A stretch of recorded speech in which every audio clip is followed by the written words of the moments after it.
to Scientific American and Macmillan Learning for having me here today to talk about a bit more about my research and my innovation. So logically, before talking about myself, I wanted to ask the audience a few questions. And for the answer that you think is right, feel free to pick up your hand or shout out the answer. So now you get an understanding of how it is to be a student. How many of the world's one-year-old children do you think have been vaccinated against some disease? One-year-old children across the world. So A, 20% of one-year-old children. Okay, so that's quite a lot of people. B, 50% of one-year-old children. Okay, and C, 80% of one-year-old children. There's not one, oh, there's one hand. And that, I'm not surprised about that. There's actually 80% of the world's one-year-old children have had a vaccine.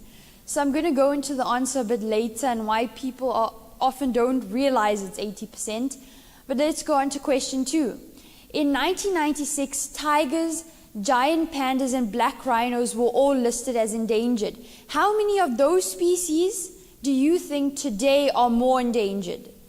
A, 2 of those species. Okay, we've got a few. B, 1 of those species or more. And C, none of those species. Okay, so and it is none of those species. None of those species are actually more critically endangered today. And so these statistics, we're talking about truth, they're from the United Nations website and a book by Hans Rosling called Factfulness. So in my opinion, I think they're true, but obviously we've been talking about what truth is. But really why people often don't understand that the world is getting better is because we have a kind of an outlook where we all think that the world is bad. And that's because we don't give enough credit to innovations and ideas that are improving our world. Innovations such as better storage facilities and cooling methods for vaccines to remote areas. Innovations such as drone technology that help us protect our wildlife.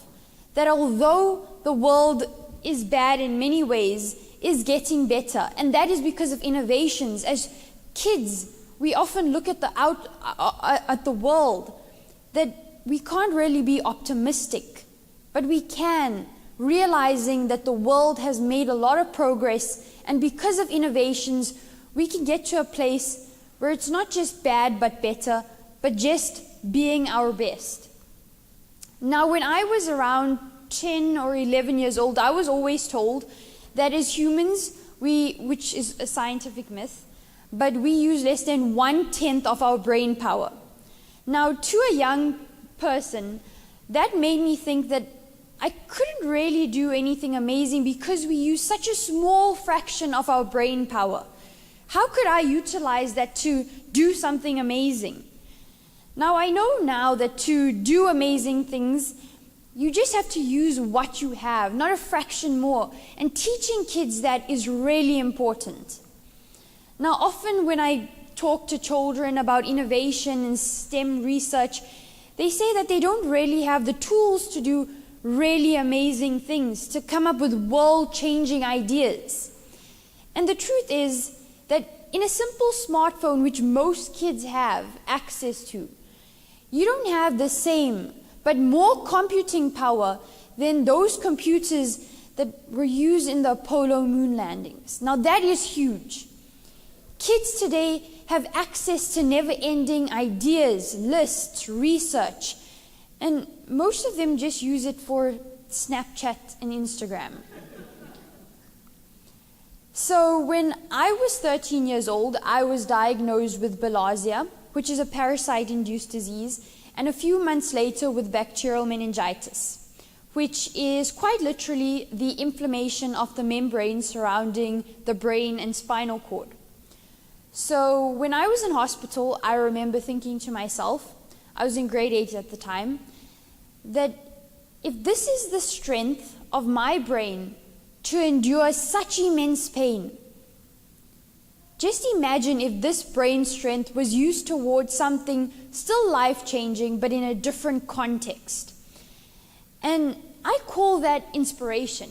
It's what really got me started into innovation and STEM research.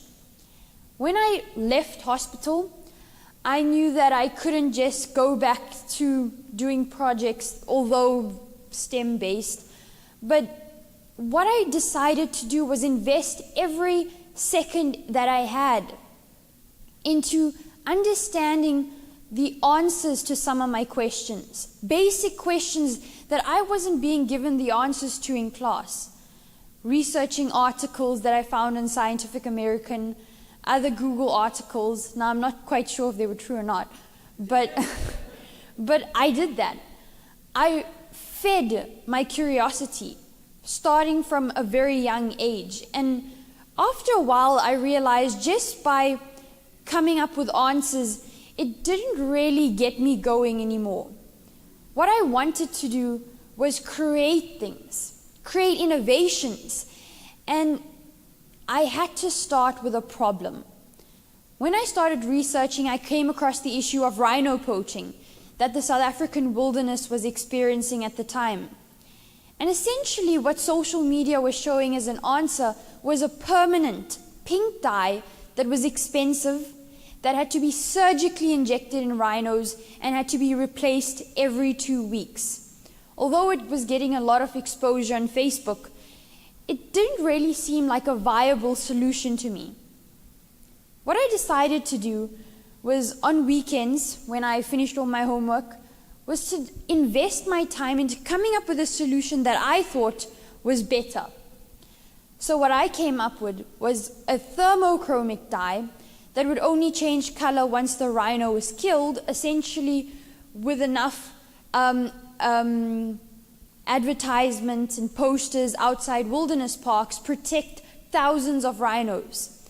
It could be applied via drone technology, it's low cost, and it could be easily applied.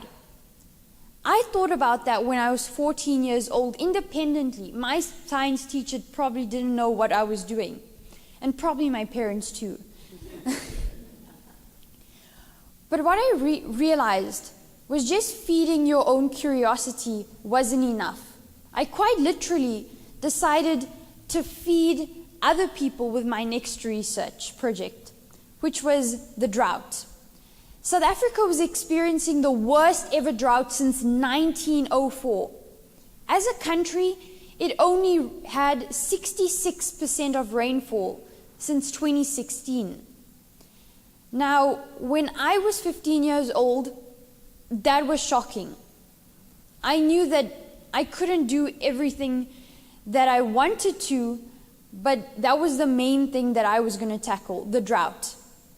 So I came across something that were called super absorbent polymers, or SAPs. You can find them in a baby's nappy. And essentially, their SAPs are polymers or powders that retain large amounts of water relative to their own weight. Now, in theory, if you take a polymer and you apply it to the soil of a plant during a drought, when water does fall periodically, it would create a reservoir of water, allowing the plant to sustain life over a period of drought. So SAPs being used in agriculture were already available, but they were not low cost, they were not biodegradable, and they were full of harmful chemicals. We had a solution that wasn't solving the problem. So what I did was, with experimentation in my kitchen and my garage, or maybe my mom's kitchen and my mom's garage, I decided to research how I could find a low-cost and biodegradable SAP. It took me roughly over 2 years. And I didn't get it the first time. Neither did I get it the second time. It took me a lot of times to come up with a product that I believed was low cost and biodegradable, that used the polysaccharide found in orange peels, cross-linked via emulsion polymerization with the oils in avocado skins. that retained more water and kept soil more moist than agricultural SAPs. With the use of my SAP, drought security in drought areas could be increased by 73%. And I thought to myself, why didn't scientists think about this?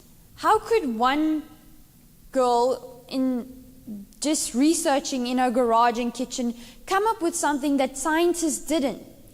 And that speaks to the contribution young people have towards innovation and making worldwide impact. And I took this project and I entered into what is called the Google Science Fair, which is a competition that not only fosters diversity but inspires curiosity in children. It doesn't expect them to come with a project, it allows them to develop a project in partnership with Google, to come up with ideas to make the world better. It really is a competition that encourages children to think out of the box, to realize that with their limited ideas and education, they can change the world and get a prize for it. So, teaching children that we should have an optimistic worldview, that our world can be our best with their contribution, and living by the words of Albert Einstein when he says that the important thing is not to stop questioning, is vital to teach our children. Thank you.